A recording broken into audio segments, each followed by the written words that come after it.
Picture this. You're lying in bed at 3 in the morning, staring at the ceiling, wondering if you could survive financially if your car decided to transform into an expensive pile of metal tomorrow. Or maybe you're the type who breaks out in a cold sweat every time you hear a weird noise coming from your refrigerator, knowing that appliance repair bills have a magical ability to appear at the worst possible moments. Either way, you've probably asked yourself the same question that keeps millions of people awake at night. Exactly how much emergency cash do I actually need to have saved? Well, here's something that might shock you. The answer isn't what most financial experts have been telling you for decades, and the reality of what the average person actually has saved versus what they need might make you feel either incredibly relieved or completely terrified about your own situation.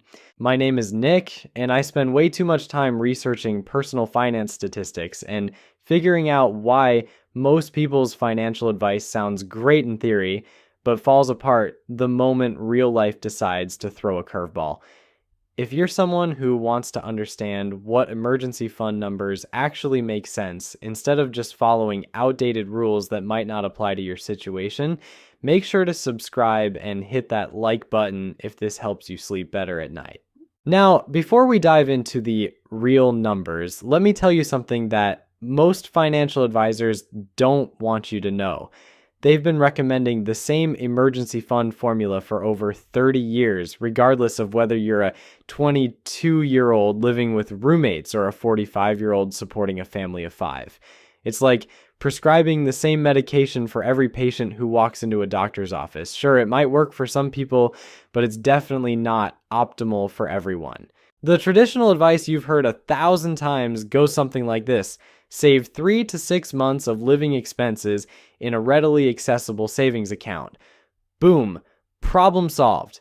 Pack it up, everyone. We figured out personal finance.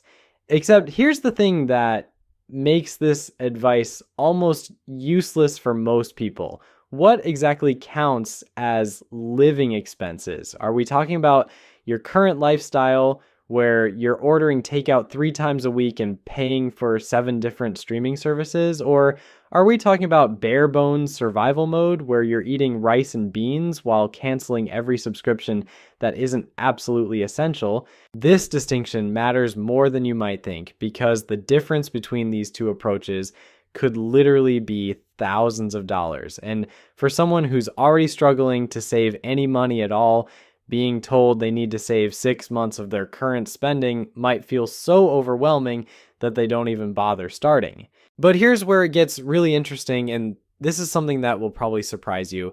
Recent research has discovered that having just $2,000 in emergency savings can be as powerful for your financial well-being as having $1 million in assets. I know that sounds absolutely insane, but let me explain why this makes perfect sense. Think about the last time you had an unexpected expense pop up. Maybe your phone screen cracked, or you needed new tires, or you had to take your pet to the vet for something that couldn't wait. How much stress did that cause you?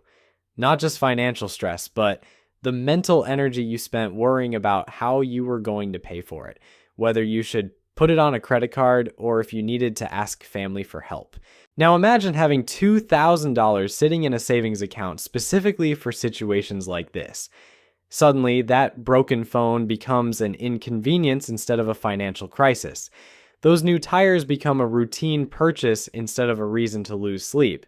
This is why even a relatively small emergency fund can have such a massive impact on your overall financial well-being and peace of mind. But let's get brutally honest about where most people actually stand with their emergency savings, because these numbers are going to either make you feel much better about your situation or serve as a serious wake-up call. According to recent surveys, only 44% of Americans could cover a $1,000 emergency using their savings. Let that sink in for a moment. We're not talking about covering 6 months of expenses. We're talking about a single unexpected bill that costs less than most people's monthly rent. It gets even more concerning when you look at the bigger picture. 42% of Americans don't have any emergency fund at all. $0 set aside for unexpected expenses, and among those who do have some emergency savings, the median amount is just $500. That's $500 to handle everything from car repairs to medical bills to job loss to appliance breakdowns. Meanwhile, financial experts are running around telling everyone they need to save tens of thousands of dollars for their emergency fund. Can you see the disconnect here? It's like telling someone who's never run a day in their life that they need to prepare for a marathon. The advice isn't wrong, but it's so far removed from their current reality that it becomes completely unhelpful. This is exactly why understanding what you actually need versus what the textbooks say you need becomes so important. Because here's something that might change how you think about emergency funds entirely. The amount you need depends heavily on your specific life circumstances, and those circumstances probably look nothing like the hypothetical person that generic financial advice is designed for. Are you single with no dependents, living in a relatively affordable area with a stable job? Your emergency fund needs are going to be completely different from someone who's self-employed, supporting a family, and living in an expensive city. Are you 25 years old with wealthy parents who could help in a genuine crisis? Your situation is vastly different from someone who's 45 with aging parents who might need financial assistance themselves. But most financial advice treats everyone exactly the same. Save 3 to 6 months of expenses, end of story. Except that's not how real life works, and it's definitely not how emergency fund planning should work either. Let me break down what emergency fund planning actually looks like when you factor in real-world variables instead of generic recommendations. If you have no children, no one depending on you financially, and a job that would be relatively easy to replace, you can probably get away with 3 months of essential expenses. Notice I said essential expenses, not your current spending. We're talking about rent, utilities, groceries, transportation, insurance, and minimum debt payments. Not your gym membership, Netflix subscription, and weekly dinner dates.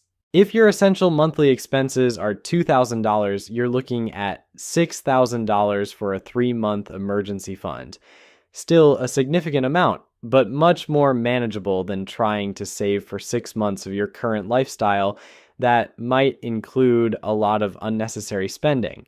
Now, if you have a family depending on you, or your income fluctuates because you're self-employed or work in a seasonal industry, or you have a specialized job that might take longer to replace, you're probably looking at 6 to 9 months of essential expenses. And if you earn more than $100,000 annually, you might need even more than that because higher income jobs often take longer to replace and your essential expenses are probably higher as well.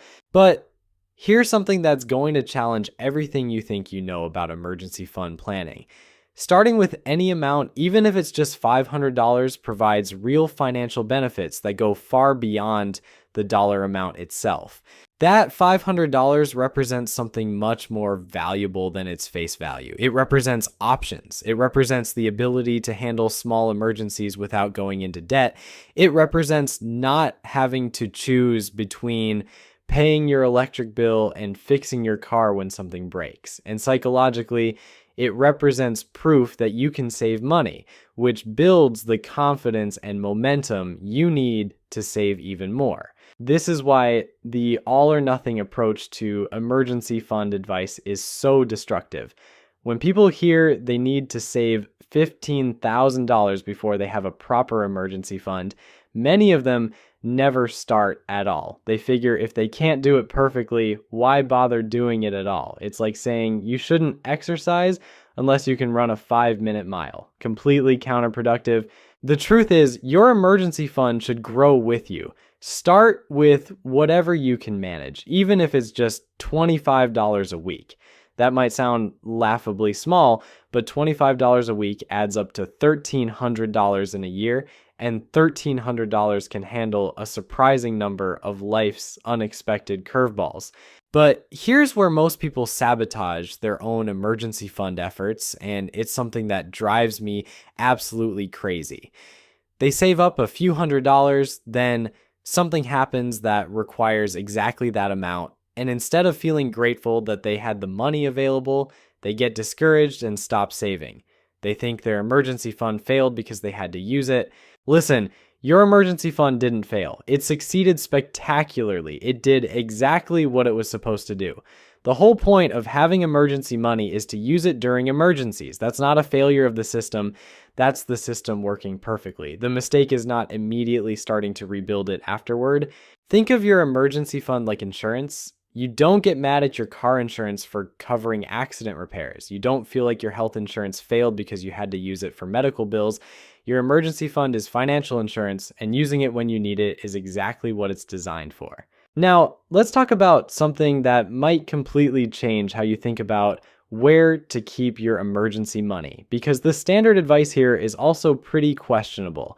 Most experts tell you to keep your entire emergency fund in a savings account, earning practically nothing in interest. The logic is that you need immediate access to the money, so it has to be completely liquid. But this approach ignores the reality of how emergencies actually work in the modern world. Most true emergencies can be handled with a credit card initially, giving you at least 30 days to access your money. Very few emergencies require you to show up somewhere with cash in hand within 24 hours.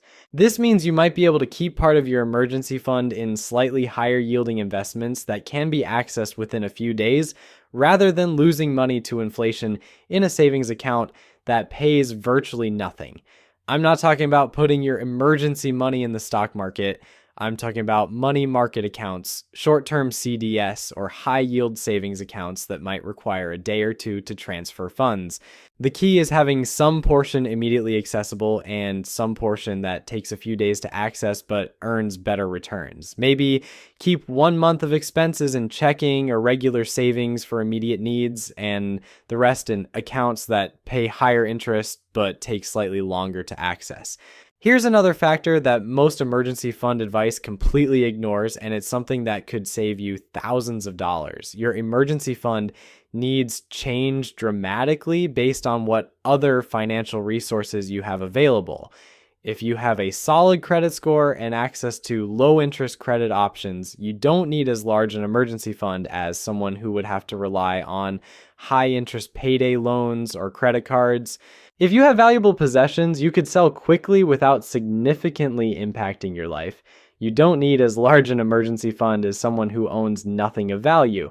If you have family or friends who could help in a genuine crisis, your emergency fund requirements are different from someone who has no financial safety net beyond their own savings. This doesn't mean you should plan to burden other people or go into debt during emergencies. It means you can factor these backup options into your emergency planning so you're not over saving in an account that earns nothing while you have high interest debt you should be paying off instead. Speaking of debt, here's a controversial opinion that might make some financial advisors uncomfortable. If you have high interest debt, especially credit card debt, you probably shouldn't be building a large emergency fund until you've paid it off. I know this goes against conventional wisdom, but think about it mathematically. If you're paying 20% interest on credit card debt while your emergency fund earns 1% in a savings account, you're losing 19% annually on that money. You're literally paying money to keep money in savings that you could use to eliminate debt that's charging you far more than your savings will ever earn. Now, I'm not saying you should have zero emergency savings while paying off debt. Having some buffer, even if it's just $500 to $1,000, makes sense so you don't have to add to your debt when small emergencies pop up. But building a 6-month emergency fund while carrying high interest debt is like trying to fill a bucket with a giant hole in the bottom. The smarter approach might be to build a small emergency buffer, aggressively pay off high interest debt, then build your full emergency fund once you're not hemorrhaging money to interest payments. This way, you're not working against yourself financially. But here's something that's going to blow your mind about emergency fund statistics. Despite all the advice about needing months of expenses saved, the average emergency that people actually face costs less than $2,000. Car repairs, appliance replacements, minor medical bills, home maintenance issues, most of the unexpected expenses that derail people's finances could be handled with a relatively modest emergency fund. The 6-month emergency fund isn't really about covering typical emergencies. It's about covering the big one: job loss, major illness, significant life changes that affect your ability to earn income. And while these situations absolutely happen and can be financially devastating, they're much less common than the smaller emergencies that people face regularly. This suggests that maybe we should think about emergency funds differently. Instead of one large fund designed to handle everything from a flat tire to unemployment, maybe it makes more sense to have different tiers of emergency money for different types of problems.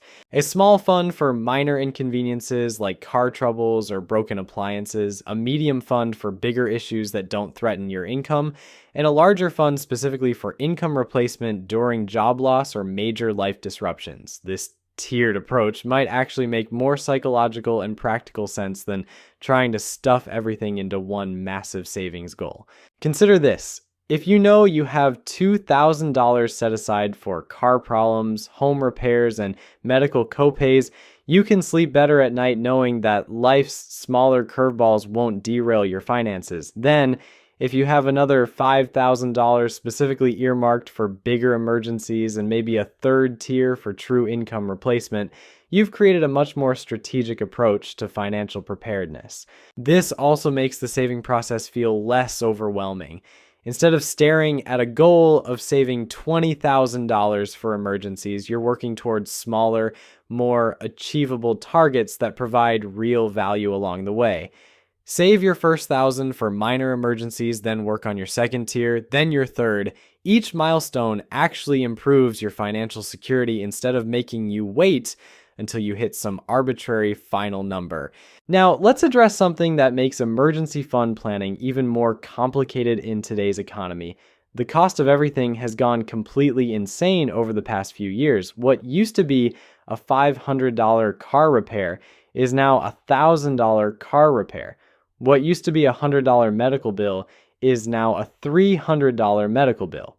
Groceries that cost $200 a month now cost $300 a month.